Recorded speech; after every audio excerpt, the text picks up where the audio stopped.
Okay, this is a video recap. So basically what's happening here is the customer started with an issue of he would get 15 or 20 minutes into a workout, say 6 miles an hour, and then the machine would slow to a stop. He could step to the sides and it would slowly return to speed. If he kept running, it would slow again and then stop. So what we're having now is, instead of it running at say 20 minutes, the problem has deteriorated to the point where it's now slowing within a minute of being on the belt. So before we get on the belt, we're going to do some testing, base testing. Right now, what we're finding is that when we elevate the speed, the drive motor doesn't smoothly accelerate. It moves in jerks. It jumps to 3, then 3.8, then 4.9. It doesn't move smoothly through its range of motion. So the RPM is surging and slowing, surging and slowing. That's not a good sign for the motor. The second thing we're going to do is try to get an amp draw of the motor. This motor, typically at 4 miles an hour with no one on the belt, when it's healthy, pulls about 3.5 amps DC at 4 miles an hour with no one on the belt. So we're going to go ahead and bring it up to 4 miles an hour. And you can see the amp draw is quite high.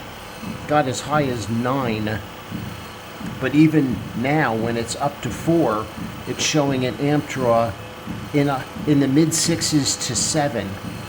So that is not a healthy amp draw for the drive motor all by itself.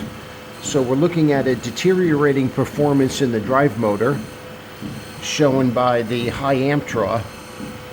And we're going to do a max test. So that's like the highest spike that the drive motor's pulling right now. So that in itself is a problem, and we're recommending a drive motor based on that.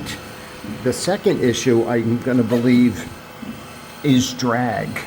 When we get on the walk belt, typically at 4 miles an hour, the walk belt should be pulling, or the drive motor should be pulling somewhere around 9 amps max, maybe 10.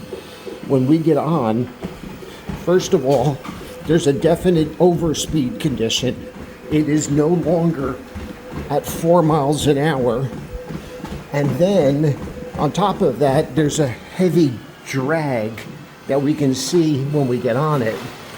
So when we were on the belt, the amp draw got as high as 18 amps. That's extraordinarily high. So what we're seeing here is both a deteriorating drive motor that's got variable RPM for the same voltage, also an overspeed condition, also a high whine, also a huge amp draw, even with when there's no weight on the belt. So in terms of evidence to bolster a reason for replacing the drive motor, this motor has many different symptoms all at the same time. The next thing is the walk belt has a huge amount of drag. So to replace the drive motor and not replace a walk belt would not prevent this from reoccurring. Replacing the walk belt would bring the power draw back down to, say, 9 amps. Replacing the drive motor itself would bring that amp draw back down to 3 with no one on the belt. Now, we're not seeing any signs of heat damage in the motor controller.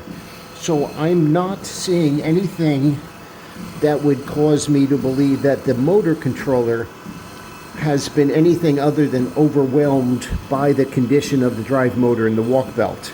So I'm not suggesting or recommending a motor controller replacement, but a drive motor, walk belt, and drive belt based on the rubber debris that's come off of that 3-part replacement should bring this machine back to running like normal. Okay.